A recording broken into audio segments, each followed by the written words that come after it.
Well, good morning, ladies and gentlemen, and welcome to Grumman Pilots YouTube channel, directly supporting the Grumman Pilots Association. And here we are doing a follow-up on that nose, the crankshaft front seal leak. This is a standard plug. It's the Lycoming STD 1211.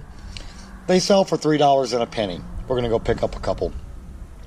But what's going to make this one interesting is, and complicates our removal, is that because it had a leak before and someone thought they could just come back in here and put sealant on the outside of this and stop the leak.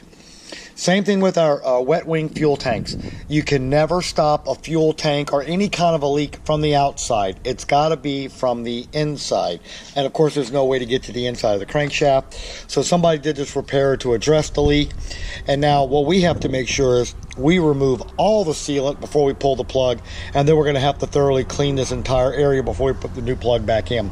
It just means it's going to take us about 2 or 3 times longer to do the job than it normally would have. But that's the life and the game of aircraft mechanics.